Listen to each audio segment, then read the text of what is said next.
Well, good evening and welcome to the September 14th, 2018 meeting, September 19th meeting of the Airport Commission.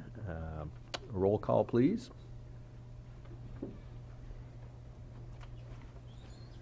Good evening, Commissioners.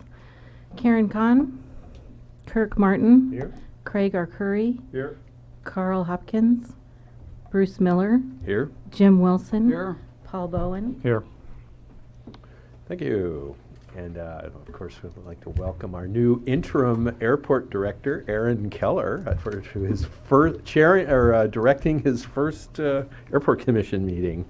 It's great to have you here. Thank you very much, Chair Miller and Commission. Pleasure to be here. All right. Do we have any changes to the agenda? No changes. All right. We do have one notice that on Thursday, September 14th at 5 p.m., the Airport Commission Secretary duly posted this agenda on the bulletin board at Airport Administration.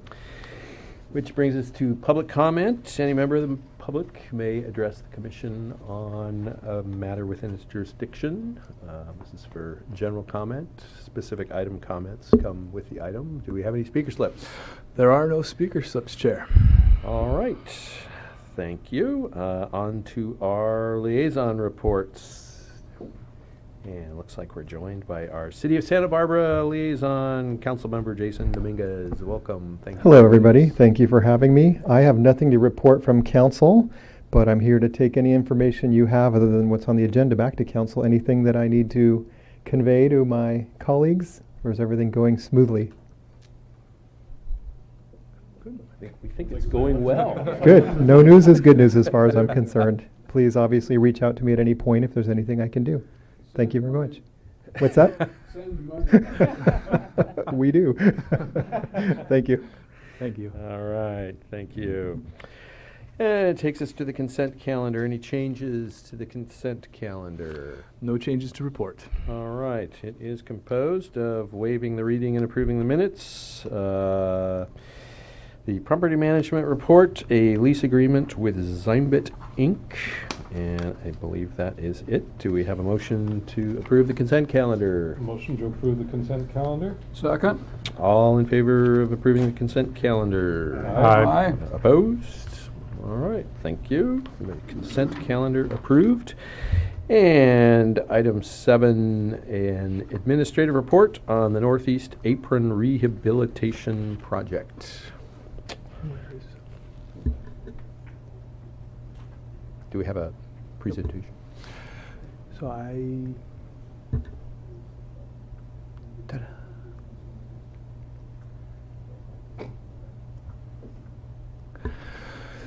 Okay, Commission, the original presenter has not yet arrived, so I will step in and present on his behalf. We could reorder it if he's expected. At this point, we have not received confirmation, so Okay. We can certainly keep it on the agenda. I'd be happy to present on his behalf. Okay. Well, if we don't know, we might as well just move forward with the item then. Unless you'd wait, we can go on to the next. Yeah, let's go ahead and reorder it, and we'll move to the Commercial Ground Transportation Program. That should take some time. So. Is that person too? Which is me. Okay. Yes. All right. We will defer item 7 until after. So on to item 8, the Commercial Ground Transportation Program. So this is, Commission is going to be an oral report for kind of following the subcommittee meeting that we held last week regarding the ground transportation update. So as you know, we've been in a state of limbo as we've gone through some of the retirements and then, of course, the onboarding process. We went back and we reviewed the original commission meeting from 2017 when this was all originally discussed. And we heard a lot of feedback that needed to be considered for the actual implementation on airport, not necessarily for the city council's piece of the matter. That was held a bit separately in that with commission support, it was pushed through and approved back in 2017. What we found was there was a large number of of the supporting documentation for the program that really needed to be updated to reflect the intent of the commission. So specifically, I just want to kind of give you a quick brief that overall the ground transportation program, the ground transportation commercial curb lane is operating much better than it was back when this was originally brought to commission. What we found is that the influx of the transportation network carriers that were providing service, the Ubers and the Lyfts, it was a bit disruptive to the operation is what we were finding initially.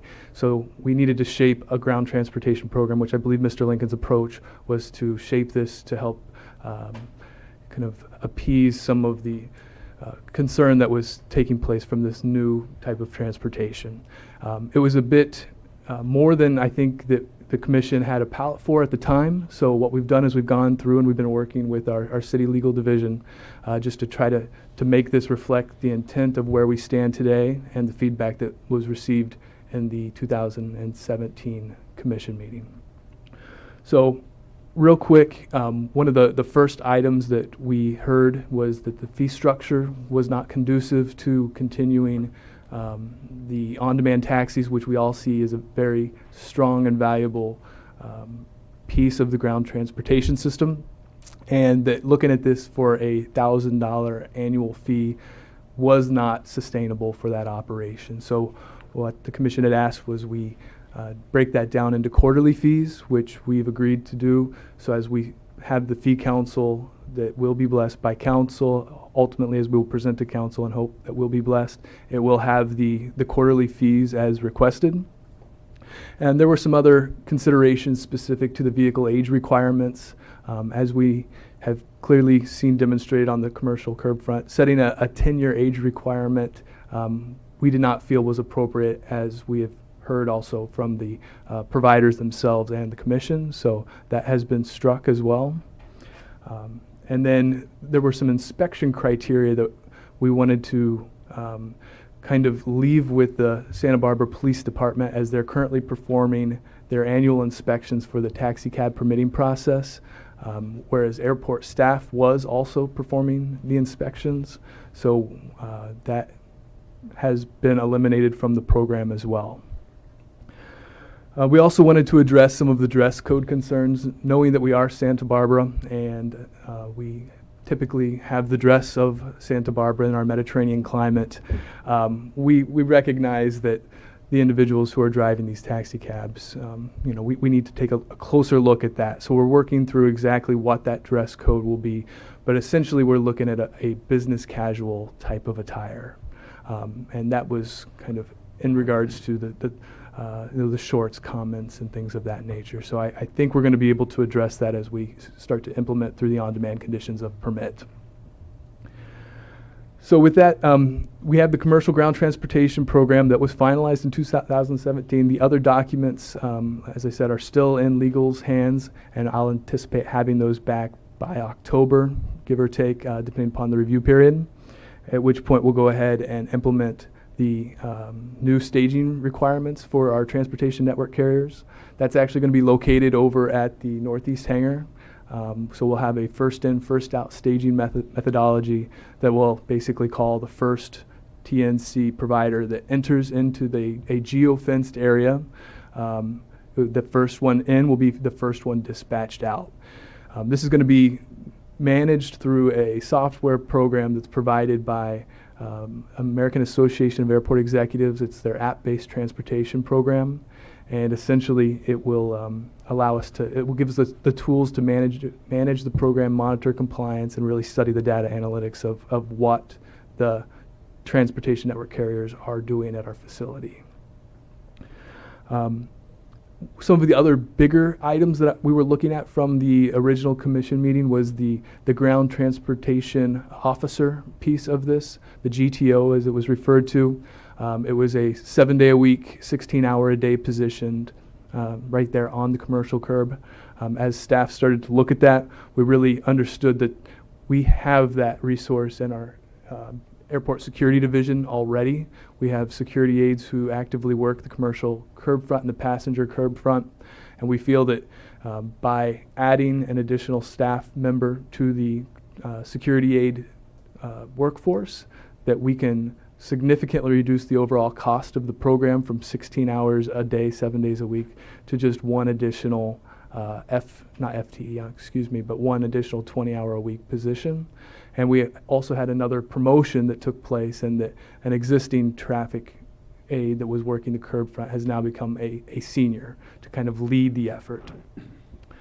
So all of that being said, we feel that this program is shaped up to reflect the request of the commission in the last meeting, and we're going to continue to take any feedback that we have.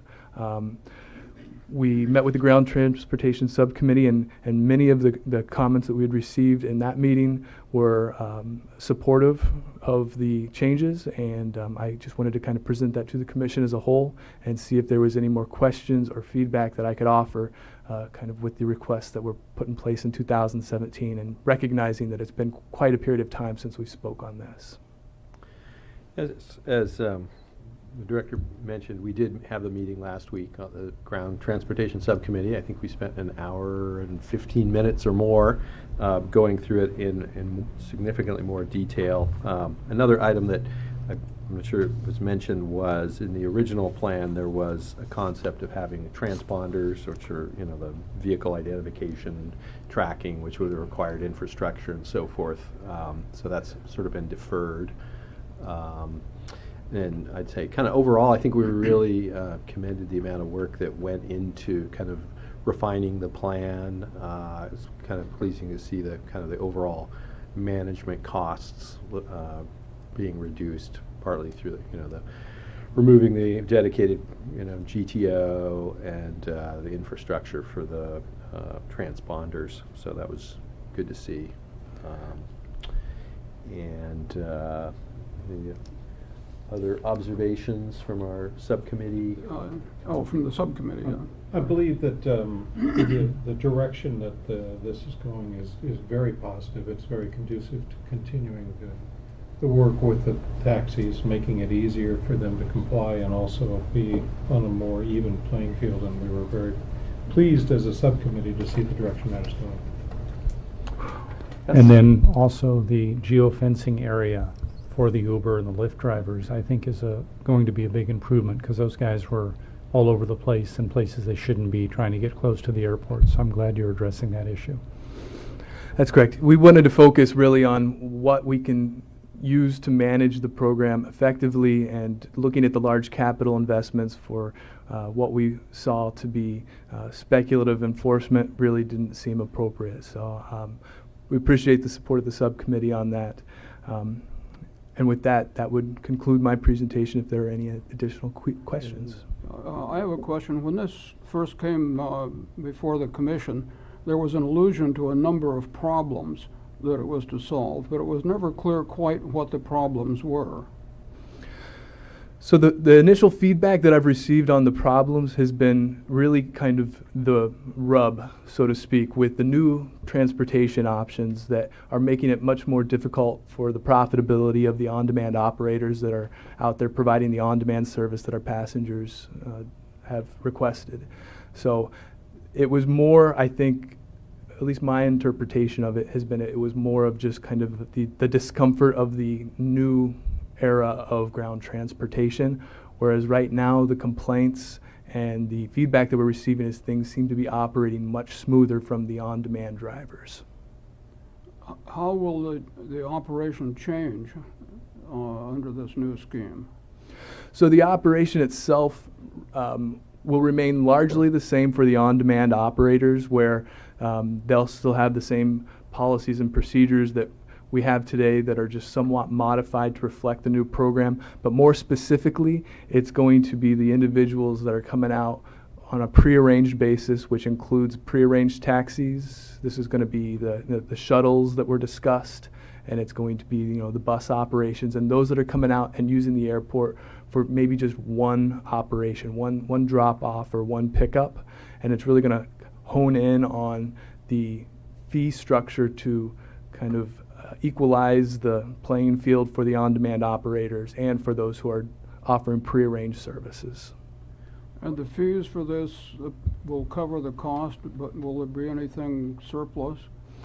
So we're taking a look at that right now. We don't know exactly how accurate the estimate that's been provided on the number of transportation network carrier operations that we have. That's data that they cannot provide to us legally at this point for their own data protection requirements.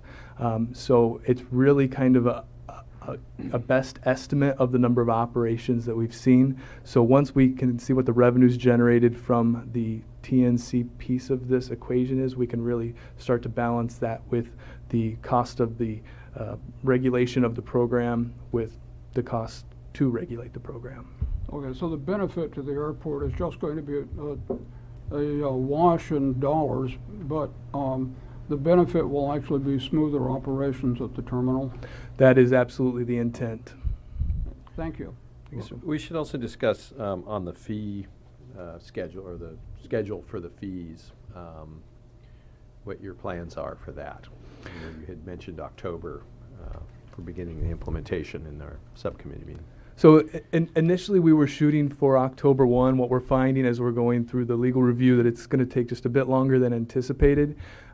We will have the staging according to the operators, so that will help alleviate immediately some of the concerns that we're seeing with vehicles that are operating in areas where they might not be desired for whatever reason. So that will take place regardless. The fees will come as the additional agreements are finalized with the provider of the app-based transportation software, and we can then roll the program out to all the stakeholders that this may be a bit of a surprise to, particularly those that are operating the prearranged services, again, the shuttle operators and the buses that are coming up to the terminal.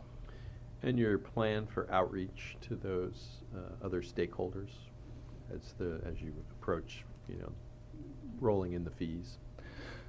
So the proposed outreach, we already had some initial meetings prior to the 2017 commission meeting, just kind of discussing the program.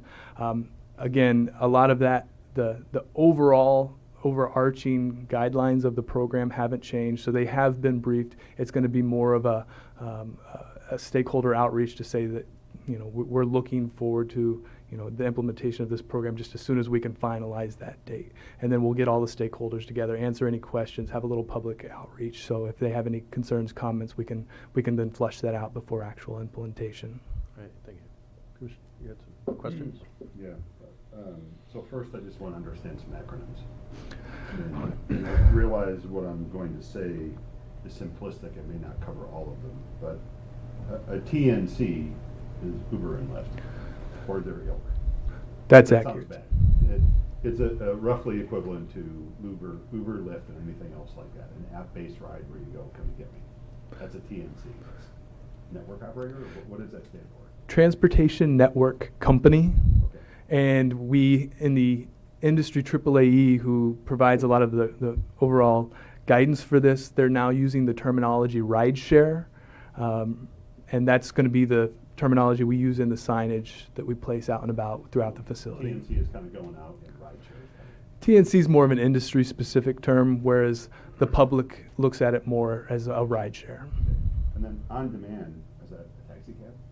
On demand would be the taxi cabs that are currently staged in front of the terminal that are able to provide the services on demand as passengers are exiting the facility and just want a taxi available. And vans and shuttles and prearranged things. Those are a prearranged service that generally, it could be a taxi, but generally one of the blue vans, or that's generally correct. Generally speaking, yes. Okay, so with that definition, the $1,000 thing that was a one-time hit that we broke into quarterly, did we just take the 1,000 and divide it by 4? So to do this, you need $250 per quarter to be an operator. So the on-demand structure was meant to cover them for operating out in front of the facility at all times, whereas the pay per use for the prearranged at $2.75 per passenger pickup, $2.75 per passenger pickup, was made to be an equal share of that. And then where did the ride share, so if I'm an Uber driver and I want to be at the airport, under the current thinking, will what I have to pay to be at the airport be roughly a level playing field with the taxi drivers who are out there, or is that part not computed yet? So being that they are prearranged in essence, you're coming off of the aircraft and you're prearranging that. Right. It's going to be treated just the same as all the other prearranged operators Got it. at the $275 per So pickup. There may be still people screaming, but screaming less. I mean, it's a more level, we're trying to make it a level. playing field. That's correct. That's And- correct. And create some order on the curb. That is in essence what we're trying to do. We're bringing the airport to where we're seeing our peer airports, and that we're going to be charging for the rideshare operators. Got it. And the geofence, that's software that other airports, those of us, we all travel, so many, we've seen this at San Francisco, LAX. That allows us to just, again, fairly make sure that when a rider requests a ride as they're getting off the airplane, that if it's Uber he requests, the first Uber in line gets the request through Uber. So that app is somehow connected to Uber and Lyft. So I can go into a little bit more detail on that. So it's actually two components. So one component being the Uber or the Lyft platform that they manage with their drivers. They have the ability to establish the staging area, the first in, first out component. They can black out areas for problematic areas that we may have, whereas our software component is really just for the tracking of the vehicles entering and exiting the facility, where we can see that they've gained a fare or not. But it's a fair statement to say we're working hard to make it a level, kind of overriding goals, a level playing field for all the people out there and order at the curb. That is the intent. And then, do we have a lot of people complaining about dress code? I mean, I think I might have missed one or two of those meetings. I show up in flip-flops sometimes. Did we have a lot of complaints from passengers or? Oh, I'm sorry. Everybody was pointing at me. I thought I had something in my face. Did we have a lot of complaints from passengers or competitors or?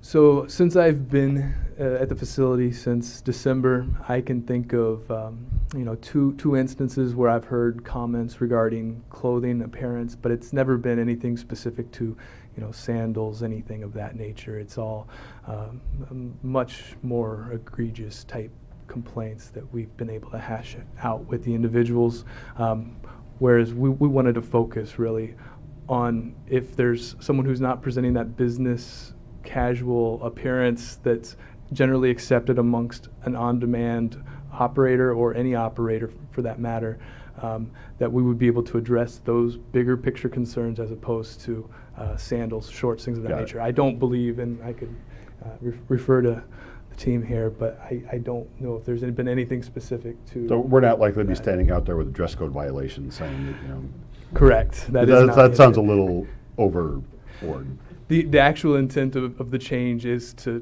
truly make this reflective of the intent. And the intent is to address the problems and Right. not, Okay, as you indicated.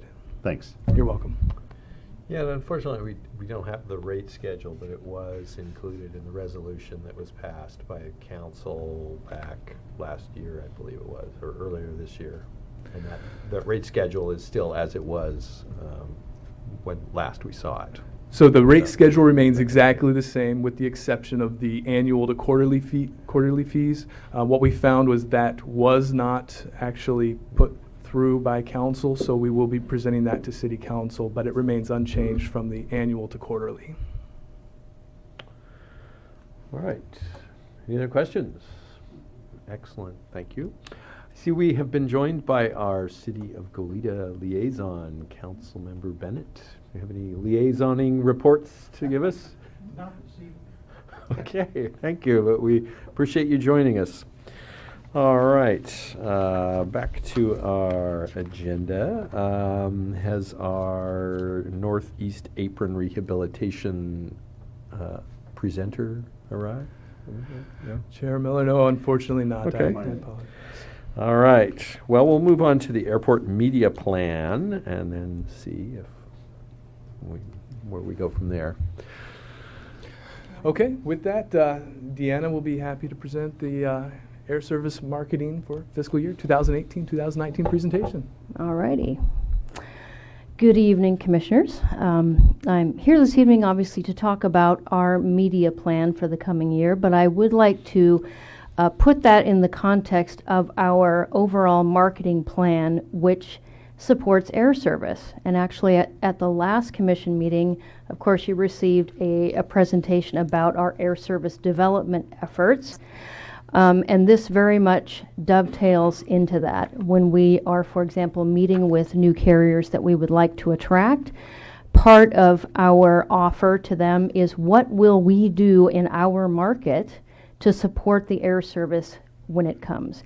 And of course, with our existing carriers, part of our ongoing conversation with them is what are we doing to make sure that your seats are filled coming out of Santa Barbara.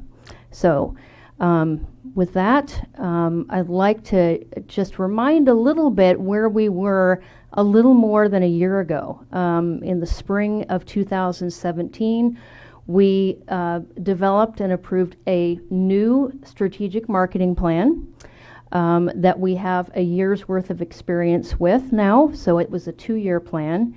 And how we put that together, just to give you sort of the nuts and bolts, the framework for this, we conducted quite a bit of research, different kinds of research, terminal research with passengers, other forms of research to really find out what messages about Santa Barbara Airport would resonate with residents here and help support the objective, of course, of getting more folks in seats. So based on that research and some of those outcomes, we developed our objectives. We develop strategies to meet those objectives. Tactics are really just the things that you do, whether it be media, community events, those kinds of things.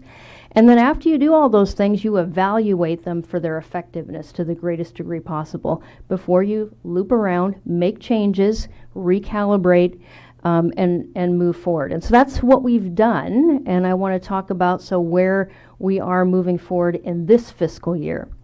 So year 2 of our marketing plan, I still focused on commercial air service. One of the things that it did in its first year is we had a lot of different activities that we engaged in that were marketing activities, but they weren't necessarily under one umbrella. We couldn't see them all in one place and really evaluate if they were effective.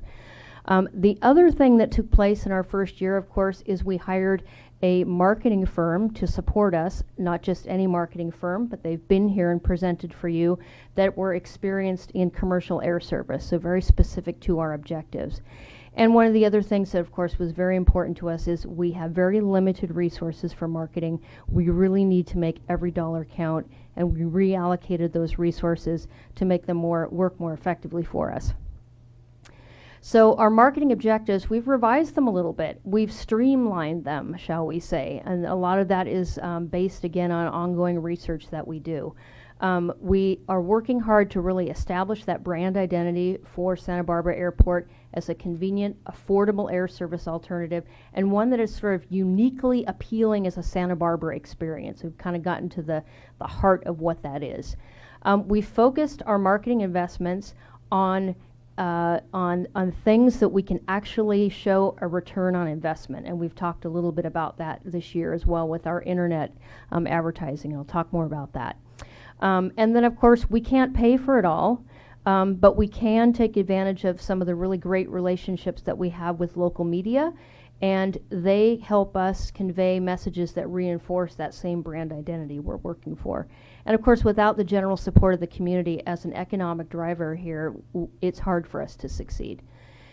So our strategies, we have also sort of streamlined our strategies, and it's easy for you to see here that they really have to do with expanding our reach, trying to get a multiplier effect in our messaging, whether it be relationships with, say, KEYT, with our promotional relationship with them, working with our existing carriers to have them support our efforts with, for example, free air tickets when we do promotional events, making our visibility in the community greater all the time with some of our aviation-themed events, community groups that we work with.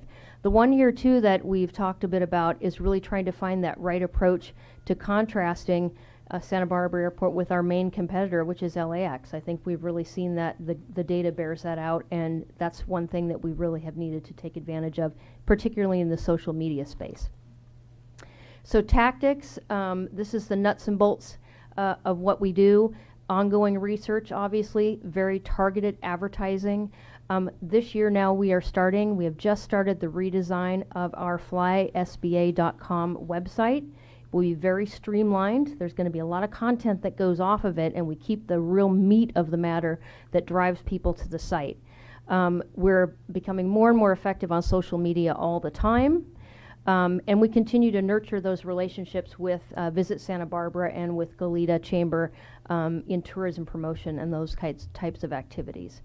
So I'll go to talk about just a snapshot of some of the current things that we're doing. We did a competitive RFP for the first time for our limited media budget. So basically we wiped the slate clean and said, these are our objectives. Show us how you help us meet these objectives. And we received 30 proposals from different media outlets. And with our limited budget, we really had to work hard at choosing those types of advertising that were really going to demonstrate a return on investment. So we have a new schedule campaign that'll run through next June. We've got some new imagery and some new digital messages. Again, you'll recognize the themes in some of these. The web design will play into this, will be a cohesive look with the rest of our communications. Year 2 as a major sponsor at the Goleta Lemon Festival. Huge success last year, and we're really excited about doing it again in another couple of weeks. So, and as you know, we've been very successful in our news coverage as of late with a number of events that we've held. So, next. Okay, the Goleta Lemon Festival, I just want to mention this because it is right around the corner. We are sponsoring the Fly Zone again this year. There is a photo up there in the top right-hand corner that was taken this morning. That is our new and improved booth that we will have at the event. You won't be able to miss it with those 10-foot flags that say win a trip. We actually will be, we will have a contest that doubles as research for us. People will have to answer a small questionnaire about air service and where they want to go. And so we're looking forward to this. Last year we had great participation in our contest, over 1,200 entries. So that's something that we are really looking forward to. And we'd love to see anybody and lots of people out to see us this year. So to the meat of the matter here of the media panel, like I said, we got 30 different proposals for our media investments. We opted to continue with our partnership with KEYT. Basically, no one reaches television viewers more effectively than they do. We put a greater emphasis on internet advertising based on the trial that we did earlier in the spring. I can talk a little bit more about. We will keep advertising with MTD and with Easy Lift. And for local news, NewsHawk, and of course the Chambers of Commerce, we also advertise in those publications. So I'll show you here the KEYT. This is our new, let's see if I'm going to be able to do that with this clicker. Maybe not so much. This is our new 30-second spot. It is not on the air yet. It is coming.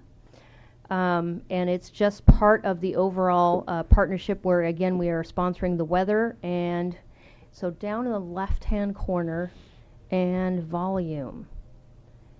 Do you have volume?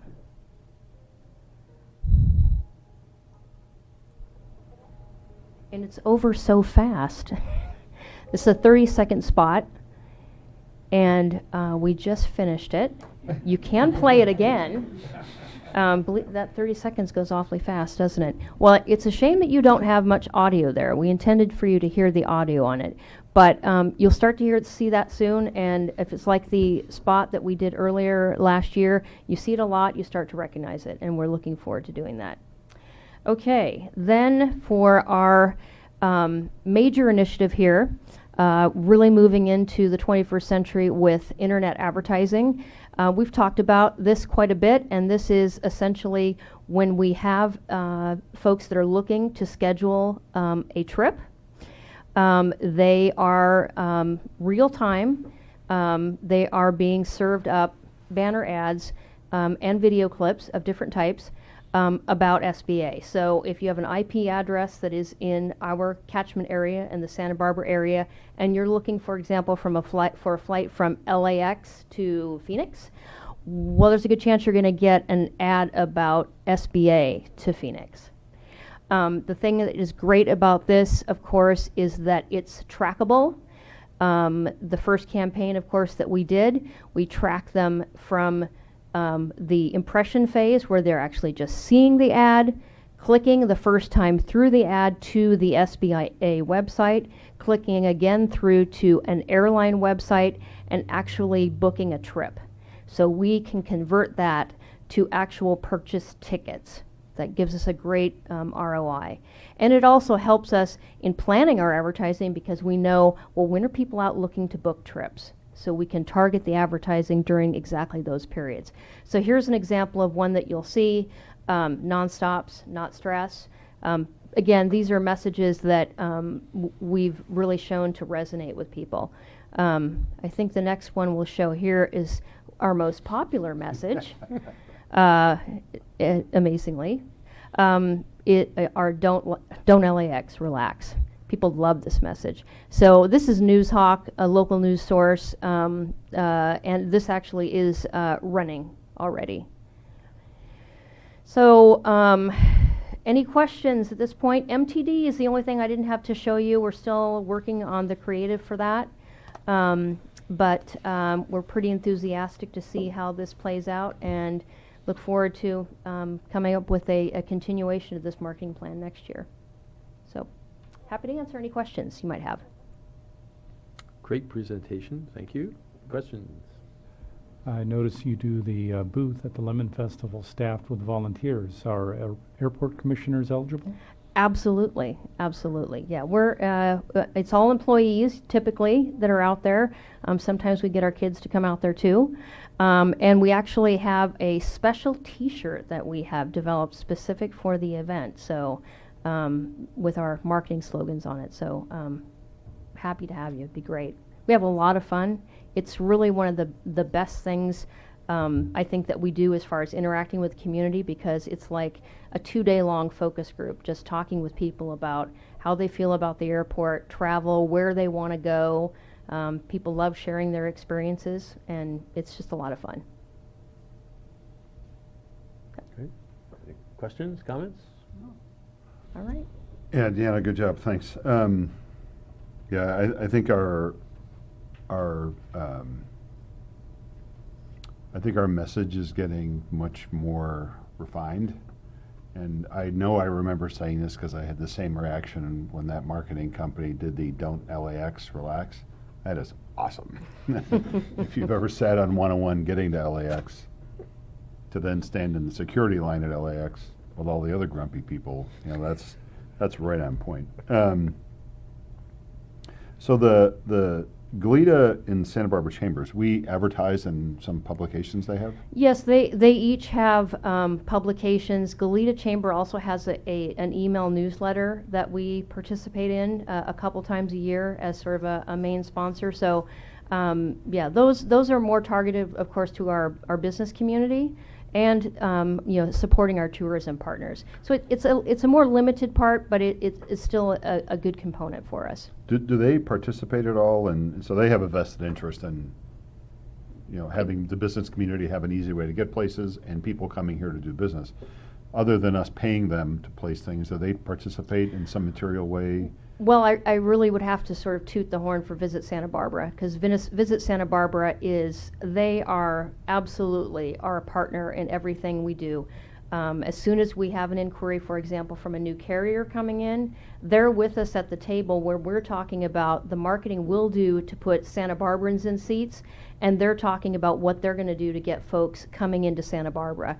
So just as a concrete example, Sun Country that was coming in from Minneapolis, the first arriving flight, was a group of newspaper writers, journalists from Minneapolis that Visit Santa Barbara had sponsored to come to Santa Barbara so they could write about Santa Barbara back home in their Minneapolis news. So they do a lot of really creative things like that and really actively support us. So they're fabulous. Yeah, the rollout of those 2 carriers was pretty cool. And they're doing well. I think you can see, I mean, there's just a snippet in the passenger count report. There's only a few flights that they each flew in August.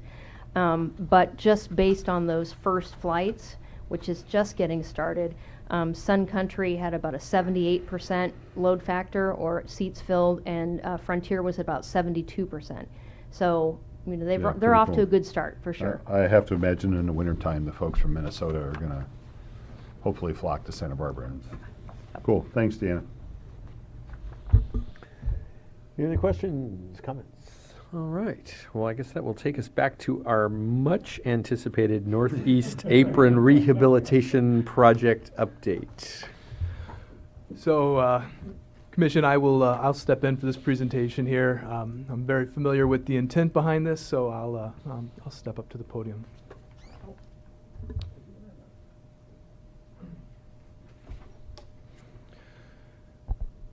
So, Commission, I appreciate your understanding of the flexibility tonight, as we're missing the staff report on this. The Northeast Apron project for us, as we've taken the ownership of the facility, has really jumped out at us as one of the biggest items, in addition to some of the actual building improvements that we need to see. But just to get aircraft in and out right now, the southernmost section of the facility, the ramp is in a state where it's starting to ravel, and it's really not conducive to aircraft operations. So we've gone into a tug and tow type of operation in the areas where it's truly not in a position that we want aircraft taxiing over it. So those tenants in those hangars will be doing tug and tow operations. That's specifically to the area to the south of the current facility. So just real quick, a quick overview. The way that we refer to this, it's somewhat convoluted, as I'm sure you've understood over the time. 495 South Fairview, the Ampersand facility. We really wanted to make sure that everyone understood that this is now the Northeast Apron, the Northeast Hangar. This is for a few different reasons. The first and foremost is safety. As we know, we have multiple Hangar 1s. If you look at it from that perspective, we have Hangar 1, 2, 3, 4A, and 4B at the Northeast Hangar, whereas we also have other hangars 1, 2, 3, and 4. And what we've seen is there's a bit of a confusion when it comes to air traffic control when pilots are requesting to taxi from the apron. So that's one of the first distinctions we wanted to make. So just for illustrative purposes, Hangar 1 actually starts over here up on the north end of the facility all the way down to 4 on the south end, 4A on the north, 4B on the south. 4A on the west and 4B on the east. So that's the actual layout that we refer to when we're talking about the different phases of the construction. So when we look at the actual square yardage of the apron itself, this just breaks it down into each individual component.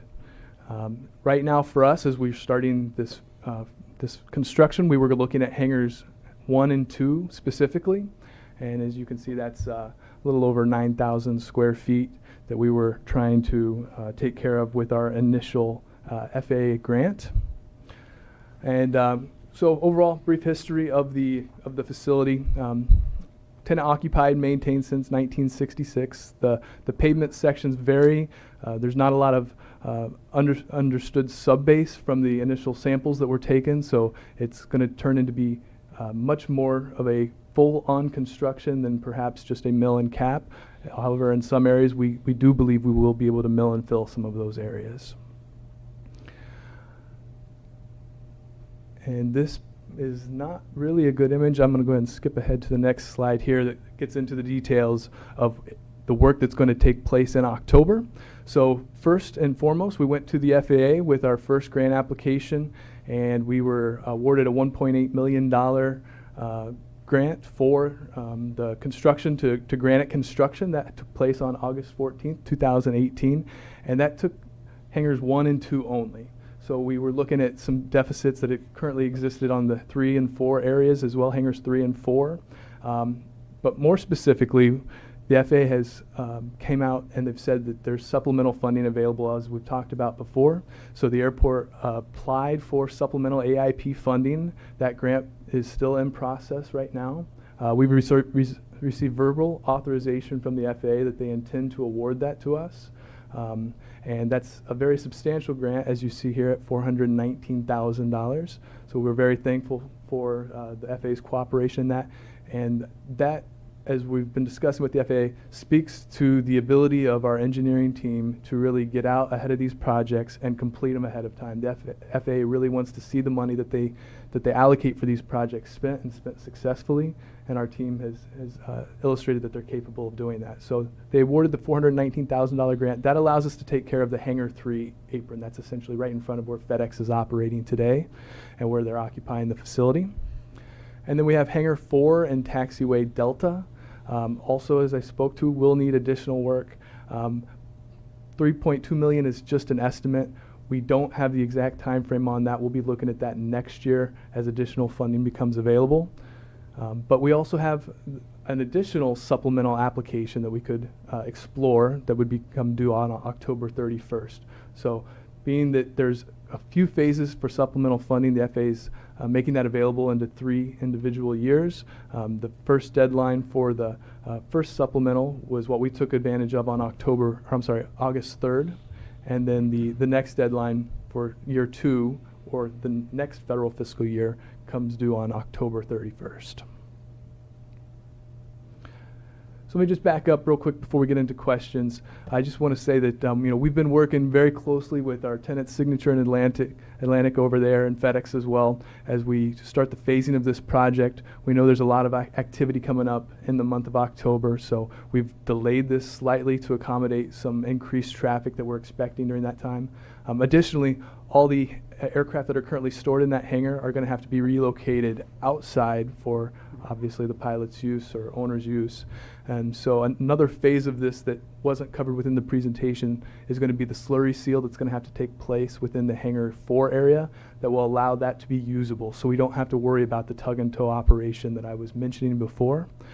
If we can get out, slurry seal that in advance of the work, we'll be able to have that usable surface for our tenants over on the Northeast Apron. And with that, that concludes the presentation. I'll be happy to turn that over for any questions that you may have. Well, again, it's just a real tribute to the professionalism of your staff that you can successfully get these grants submitted and awarded. It's a great thing. Questions? I have a few. We'll start over here. So are we doing the area in front of Hangar 1, 2, and 3 at the same time? So we will be doing them at the same time. That is accurate. We'll be working with the tenants to phase it all in as appropriate. And please speak up. Kelly's been very integral in the construction phasing project as we've got into this. So if you have more information, please. Yeah, can you speak to the phasing of that a little Sure. bit? The first phase is the slurry seal. That'll be on the south ramp to prep that area. And then we go into the Hangar 1 and 2 ramp. That starts October 22nd. So the slurry is October 15th. The Hangar 1, Hangar 2 ramps October 22nd, and then later on in the project, near the end, is when they'll address the FedEx ramp, the Hangar 3 ramp. And the duration of that portion? I believe it's 54 working days total, but the FedEx portion is anticipated to be 1 week, or Okay. five working days. So in working with the FBOs, which, obviously there's 2 FBOs there, and I don't see Bree here today, but I know Matt's here, and so they're great competitors. One of the things that came up in my mind when this project first came to the fore was the transient large jets that use those hangars today. We're essentially taking both FBO's big hangars out of service at the same time. So, and I'm sure you've gotten feedback on that. So I suppose on the good side, we take the pill or we take the pain and get it done. On the other side, we're really, if there's any surprises or we dig up a blue spotted frog or there's some delay in construction, not to be facetious to blue spotted frogs, we're essentially eliminating both of those hangars at the same time.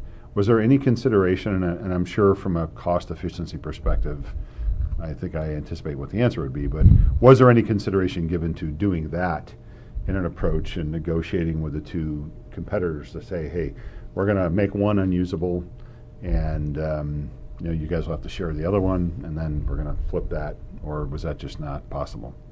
So there was a lot of consideration in that as we start to take that, we're going to have to be very mindful of that. Deanna and her team have been working very closely with Signature and Atlantic to make sure that we are able to accommodate as necessary, and I know Deanna has a few more details she'd like to share. Yeah, essentially we had back in May and even prior to that, we had a decision that we needed to make, and that decision was, do we want to populate those hangars now, knowing that we are going to be doing this project later in the fall and that it's going to be disruptive. And so in our discussions with Signature and Atlantic, both felt that, yep, it's better that we can get access to those hangars now, knowing that there's going to be disruption later. From a revenue standpoint, that also made the most sense to not leave them vacant during this time. And we did negotiate into both of those agreements that there would be some rent abatement that we would provide during the time that they're unable to use those hangars. So in the meantime, most of the discussions that we've had with the FBOs have been related to parking. And they understand how many planes they have, where those are going to be displaced, and really trying to figure out where we can put those planes other places outside while that's being taken care of. What's our level of confidence? Maybe this is for Kelly. It's based on our analysis of the ramp or that whole area. What's our level of, and we've used granite here before many times, what's our overall level of confidence of the length of time that hangar 1 and 2 will be unavailable to be used, basically, as a result of this work? I would say that we're reasonably confident that it'll get completed in the allocated amount of time. The only consideration that could come into factor is weather at this point. Right. So it's scheduled to start on the 22nd, is that correct? The slurry And the seal one- starts on the 15th, and then the actual digging and rehab starts on the 22nd of October. Got it. And it's from the 22nd to 54 days happens. No, actually, it's prior to that. We include some of the staging, equipment staging, and the preparation. Okay. Alrighty. And the slurry seal, so having done engine runs myself over there by the blast fence, in creating little tornadoes of pebbles, the slurry seal is going to, so are we going to allow jet operators to start and taxi under power there, or are we still going to tow them? So that'll be very dependent upon the outcome. So our engineering team has been very upfront that the slurry seal is not the permanent fix to the Hangar 4 areas. This is simply enough to give us the ability to displace the aircraft that are in the other hangars and place them in essentially a hard stand location in the Hangar 4 area. If we get out there and we find that the turning or something of that nature is tearing is causing the asphalt to ravel, then we'll certainly reassess where we are and go back to that tug and tow operation if need be. But it was thought from an engineering perspective that it will give us enough time for the 54 days for the duration of the project to allow aircraft to continue moving. Yeah, and certainly the other consideration is if you power up a jet to move it, when you go to quarter thrust, you're hurling, if there's debris there, A, it can wind up someplace else, or B, it can wind up inside an engine that is not good, which obviously you know that.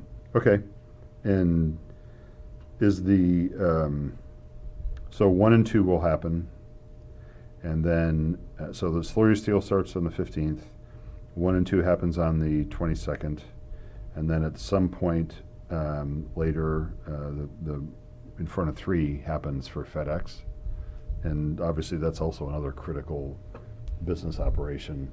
Why is that one only a week? Is there just less stuff to do, or?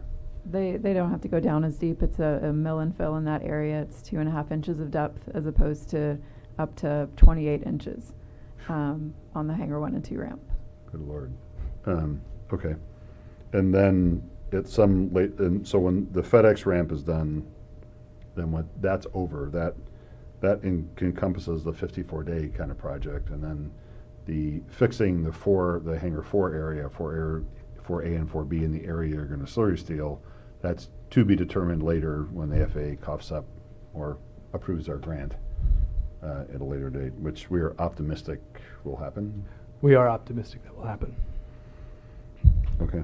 And so what is our, those are calls it 90-10. What is our contribution to the project financially? So it's just under 10%, Right. 9 point some odd percentage. So Okay. overall, just specifically speaking to the Hangar 3 section alone, we're going to end up $78,900 for our contribution on the supplemental funding. But for a $340,000 grant from the FAA, it's money well spent. It's a good deal, yeah. Our Yes. tax dollars hard at work. Cool. All right, thank you. What impact will this have on FedEx operations, and how will they accommodate it? So we don't anticipate much of an impact. We're going to relocate the placement of their aircraft. They'll be parking on the ramp in the open sections, obviously, and then the service vehicles traversing from the hangar to the aircraft itself. We will maintain an access route at all times for them, so their operation should not be impeded. Thank you. You're welcome. The 56 days, is that inclusive of holidays and that period there, or is it a 5 working day a week kind of a thing? It's 5 working days, Monday through Friday. With the current schedule, we do anticipate finishing before the holidays, pending no weather delays. Any other questions? Guess, yeah, there was one more. If we do, I would say unlucky or lucky that we get rain.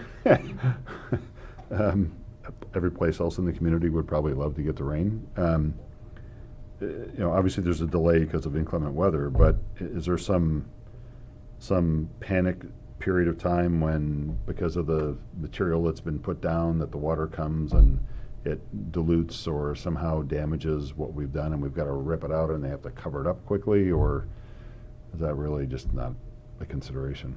The contractor granted would speak to any issues that come up, and Yeah. they would address any weather delays and Yeah.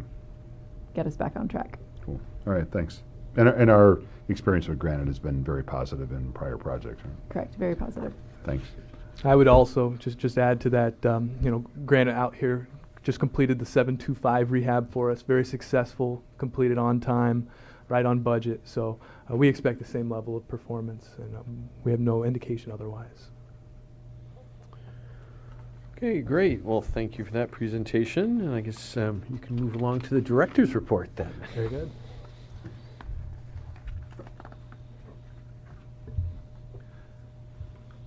So first off, I just want to take a minute. We've already kind of walked into the newest member to the table here, and just wanted to give Kelly an offer to introduce herself. Kelly Reed. She is going to be our acting airport operations manager while I'm acting as the interim airport director. So we're very pleased to have her at the table with us, and I'd like to have you introduce yourself if you wouldn't mind. Yeah, no, thank you for the opportunity. So I've been working in airport operations for 13 years, 4 years here at Santa Barbara, and I'm just grateful for the opportunity to work with you guys in a different capacity. Glad to have you here. Thank you, Kelly. And then we look at the numbers for this last month. One of the biggest things that we really wanted to take a peek at as we went into the month of August, we have obviously a larger number of operations, new air carriers. We want to gauge success. Right now, what we're seeing is one of the biggest jumps that we've seen for a single month. This is going to be the largest that we've seen since August 2010. Traffic was up 13.7% month over month, so a wonderful success story in our new carriers. Another consideration as we start to look at these numbers is just the limited duration of their operation for the month of August. Deanna spoke to the load factors, but we're expecting September is going to continue this trend of growth that we're seeing, so we're very pleased with that. Additionally, starting October 16th, Contour Airlines, again, very excited to welcome them to the SBA team, and we'll mark the sixth airline that's entered the market. So we're very excited for the service, and we know that from the bookings that Contour has experienced, that the Las Vegas and the Oakland route are going to serve us very, very well. So we're very pleased with the initial numbers that they've presented. With that, I turn it over if there are any questions regarding the director's report. I'm not trying to ask all the questions.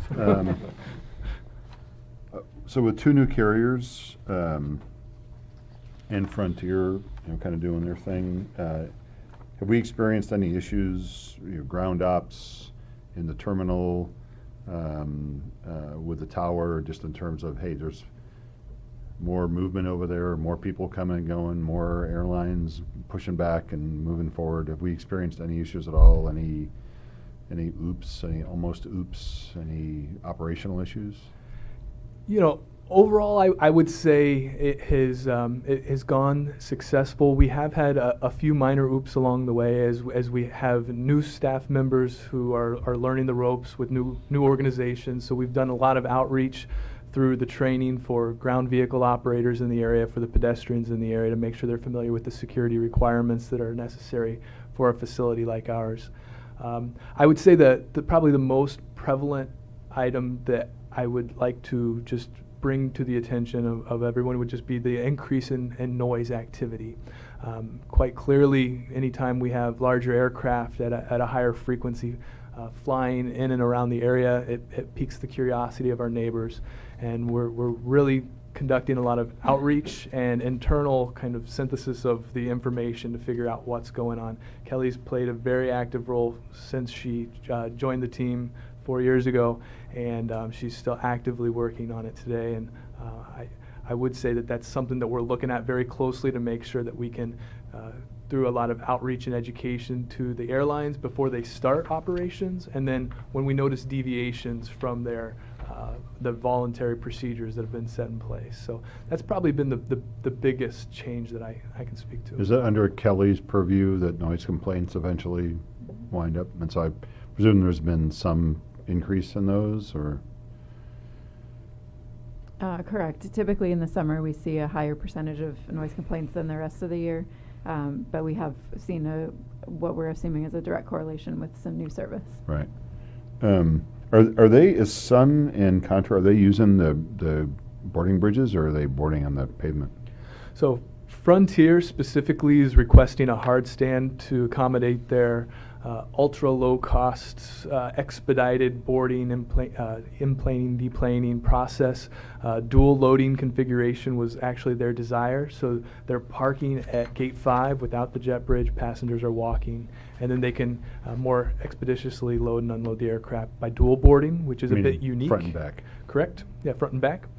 And then with Sun Country, they've specifically requested a jet bridge, so they've been utilizing Jet Bridge 2 for their operation, and we've been trying to manage that with the other operations that are currently taking place.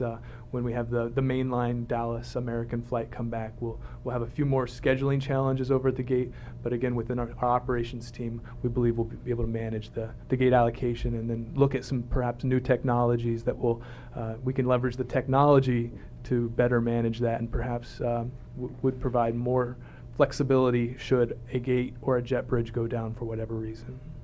Have our incumbent large carriers groused at all about the extra planes here, or there's really no competition with those folks in terms of where the destinations are, so kind of a don't care to them, or?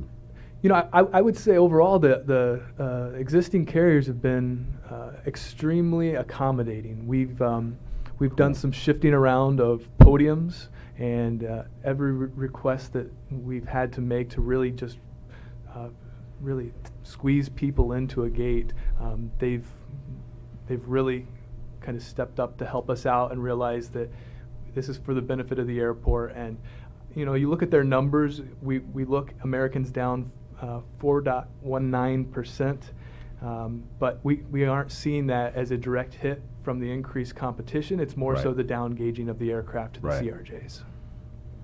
Cool. Well, welcome to all the 50% of the acting admin staff. Hopefully acting goes away at some point in the not too distant future, but thanks a lot. Thank you. I'm curious on the topic of the noise complaints, if it's not really reflected in the histograms we see, but are you able to determine the operator in terms of is it a GA complaint versus a carrier? I see some of the sources of the complaints that come from areas I wouldn't expect a carrier to be overflying, so I'm just wondering how accurately are you able to determine really if any of the modest increase in complaints is due to carriers or just more GA activity, which also occurs during the summer? We can see the majority of the flight tracks that we believe are associated with the complaints. We don't get any information currently on helicopters or military, so those will come up unknown in our system. But for the most part, we can tell if it's general aviation or other. And then by neighborhood, by noise-sensitive community, we typically have one type of aircraft or another that's causing more of the concerns. And so with that information, are you able to determine if indeed the additional carrier flights are contributing to the complaints? That's the goal, yes. The goal is to determine that, or the goal is to identify what aircraft operator right. caused a flight that might have caused a complaint, and then provide education to that aircraft operator or to the pilot or to the aircraft owner. Okay, so the question is, can you attribute any increase in, are we actually observing an increase in complaints due to carrier operations versus just GA operations? We do have some for the month of August. We do have some complaints associated with some of the new carriers, but not all of them yet, or not both of them yet. We before the airlines, the newer airlines or renew airlines came back, we did outreach or attempted to do some outreach with the airlines to educate them on our procedures in advance, and we are still working through some communication challenges to try and get that information out to the airlines that haven't received it yet. Is it reasonable to assume that probably is the Hope Ranch overflight, the approach, the noise abatement approach that continues to be the kind of the biggest issue there? Is that? That's one of the issues, yeah. And then general aviation community, our hope is that they overfly the 101 or come in over the water to avoid all the other communities that are sensitive, Right. but that's not always the case. Right. Okay. I did have just the usual wonderings about some of our capital projects. 6100 Hollister, is that all on schedule and going well? Yeah, it is. It's on schedule, and we did have a media event in August. We got a fair amount of publicity for that, so we have actually conducted a number of tours already for prospective tenants, and we're still hearing from the commercial real estate folks that they anticipate we will not have an issue leasing those spaces. So we've already got some preliminary interest in them at this stage. So it's looking good. That's excellent news. I see the 495 South Fairview electrical update has moved along, but it's not quite ready to activate. Is that right? That is accurate. So we've everything is in place as it should be. SCE has been in to perform the initial site inspection. All has gone well. They'll have to come back out, perform one more inspection, and then upon successfully having that, we'll be able to revert back to commercial power from the existing generator power that still powers the entire facility. Well, excellent. Yeah, that's a big and expensive project. So great to have that done. And then I'm always curious about our solar project. So our provider, our power purchase agreement provider, partner, has proposed to increase the size of the project from a little under a megawatt to about 1.2 megawatts. The price for the energy would remain the same. So we're trying to understand a little better about, we can aggregate meters, so we'd be very close to 100% of the terminal at 1.2 megawatts. So we're trying to understand what our opportunities are for aggregating meters on the airport to be able to use that energy elsewhere, and then what the economics look like as far as present value versus the anticipated cost of Edison power. So that's where we are. And will that actually increase the footprint of the arrays? And are you then going to have to go back through ABR and planning and so forth? It will, yes, increase the footprint. And his plans are not yet fully approved, so it'll be very similar to what he's already proposed, just larger, more canopies. Okay. Great. Question, yes? Yeah, I just wanted to clarify something. It's my understanding with more carriers and more flights that that's actually in the interest of our legacy carriers because, as I understand it, the costs of the terminal are spread among the carriers or part of the cost of the terminal. So having more carriers in there is actually in the interest of our legacy people because their costs will go down. So I just wanted to point that out or make sure that I'm correct on that. That's accurate, yes. That's accurate, yes. We have the common areas and all the carriers share the CAM charges for that area. I believe that's estimated right about 20% if my numbers are accurate. So, so 20% now divided by 6 carriers versus the 3 that were paying it before. Okay, thank you. You're welcome. Other questions? All right. Well, with that, then, we are adjourned. Thank you all very much.